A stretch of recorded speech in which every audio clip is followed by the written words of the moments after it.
Ayan, so dito sa New York session na tayo nag-open ng trade, no? And medyo late ko na napindot yung record. But basically, nag-open tayo dito ng apat na trades dyan sa nung ah, malaking green na candle. So, nung nasapawan niya yung left niya na candle na body, nag-open na tayo ng trade. Yan, so since bottom fishing tayo sa 1 minute time frame, and nag-open ako ng apat na trades, bali ang target natin dito, banda dito sa taas. Siguro banda dito sa mga malapit sa MA50 siguro dito or MA100. So, ayan, hintay lang tayo ng mag-take profit.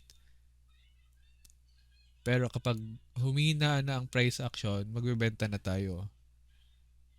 May apat naman tayong trade, so pwede tayong magkaroon ng apat na TP. So, pwede tayong mag-TP dito or hold ko yung apat hanggang dyan near sa taas.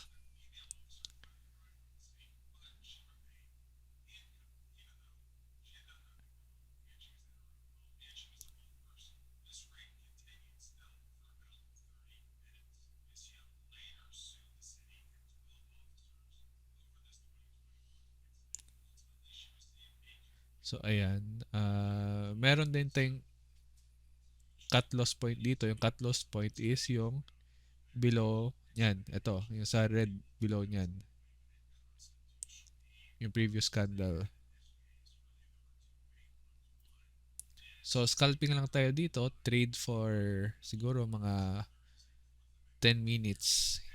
5 to 10 minutes, ganyan. Or until TP hit. Sa tingin ko, aabot naman to sa target natin. So, ayan, kung mapapansin nyo, nag-switch ako ng iba't ibang time frame para makita kung saan yung pwedeng target din. So, ayan, malapit na ma-target profit hit. So, syempre hindi tayo greedy. So, bawas muna ng asang trade. Profit take muna para sure may profit kung sakaling bumaba. So, meron pa tayong 3 open trades ngayon. So, ayan, kung napansin nyo, first profit take ko is sa high nung previous swing. Para sure profit take. Hindi tayo malugi. So, meron pa tayong tatlong open trades. Titingnan natin kung aabot ba siya sa target natin. Although, sa tingin ko, okay na. Di tayo sure kung aabot ba to sa taas pa, sa more than MA50. Pero, tingnan natin kapag humina yung price action. So, ayan, makikita natin nag-hesitate siya dito sa mga MAs na yan. So, profit take ulit isa para 50% na ng trades ko yung profit take dahil malapit na rin tayo sa target profit natin, no? Then, yung dalawa, tingnan natin kung tataas pa.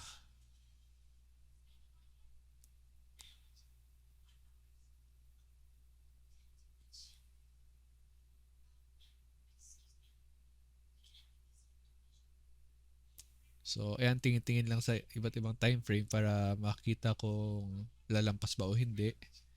Kung abot ba sa target profit natin.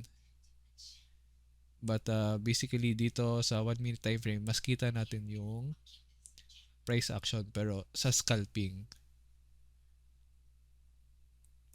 Although marami nga lang noise sa 1 minute time frame. Ayan, so malapit na ma-hit yung target profit natin.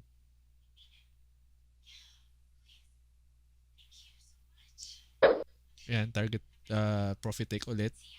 Uh, malapit na. So yan yung purpose ng maraming open trades. Marami tayong target profit areas.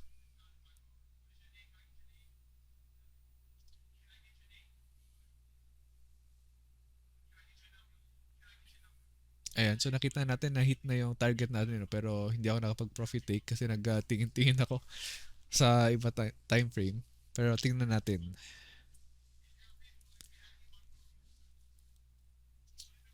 And based dito sa price action, no, habang pataas, habang tumataas, may nagkakaroon ng wicks sa taas. So hindi tayo sure kung baka may mga gusto na magbenta sa area na 'yan. No, habang tumataas may mga wicks sa taas. So ayan, benta na tayo, profit take na lahat since na-hit na yung pinaka-target price natin. And ayan, sakto. Buti nag-profit take tayo. Ayan, may mga sa dami ng wicks sa taas, puro wicks habang tumataas, sign of weakness. So, ayan, tinigil ko na yung recording and buti na lang nag-profit take tayo dun sa taas dahil ang laki na ng binaba ulit. So, ganyan lang kapag na TP hit na profit take.